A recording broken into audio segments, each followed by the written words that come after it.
Most police officers leave their family every day for work or duty call and usually ask their family to pray that they come back safely because of the possibilities of being attacked by some random person or during situation involving de-escalating of fight that might involve shooting. We tend to take this for granted because we believe that that's part of a police officer's job.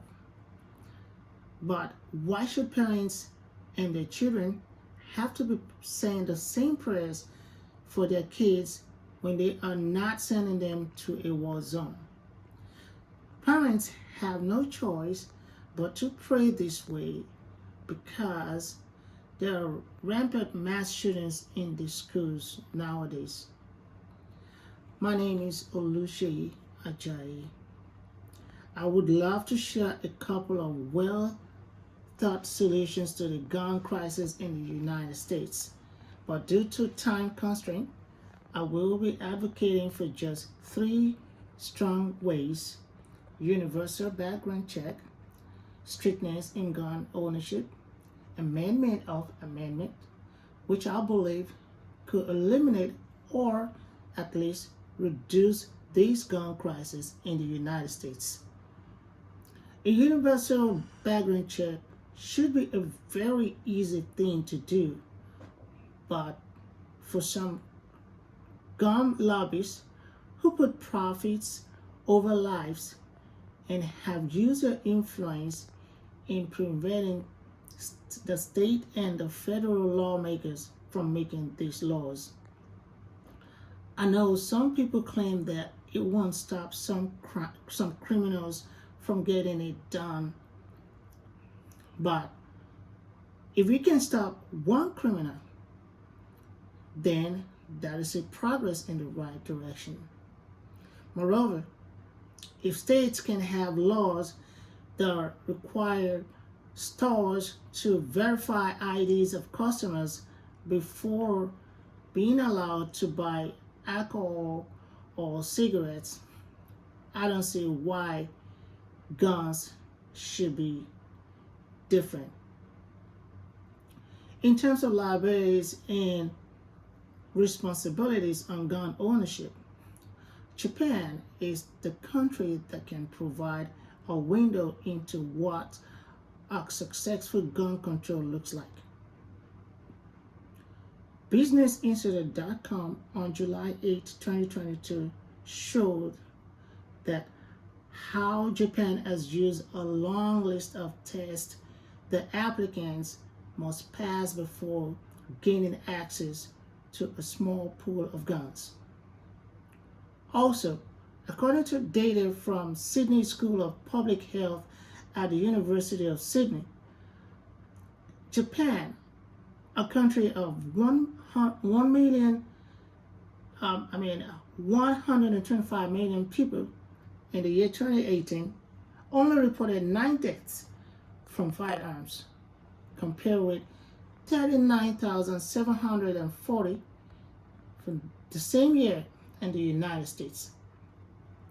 So, this strictness in gun ownership should be also emulated by the US. And finally, indisputably the most controversial of all my proposed solution is constitutional amendment, which is in regards to the Second Amendment, I quote, according to Congress.gov. It states, a well-regulated militia being necessary to the security of a free state, the right of the people to keep and bear arms shall not be infringed. Quote close.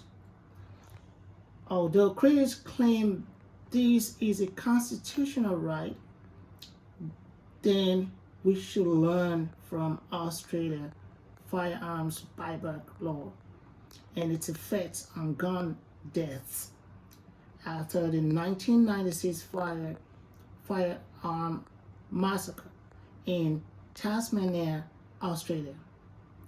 35 people were killed.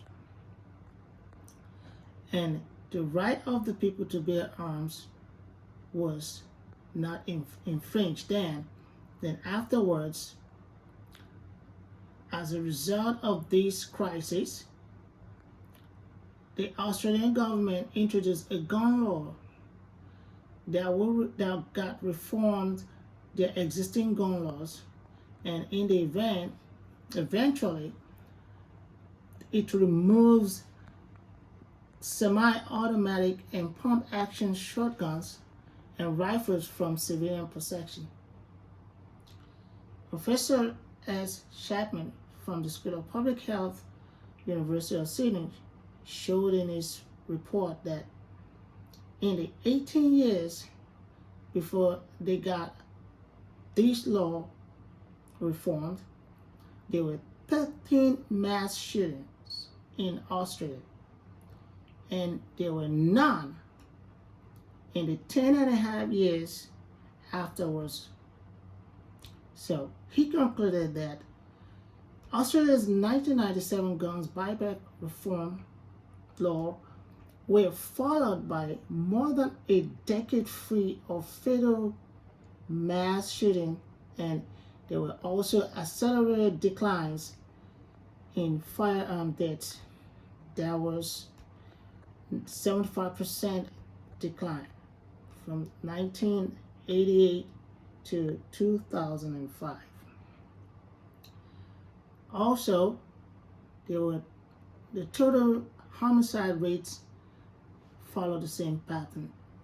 So in conclusion, of course, no country can completely eliminate gun deaths as long as there exist crimes.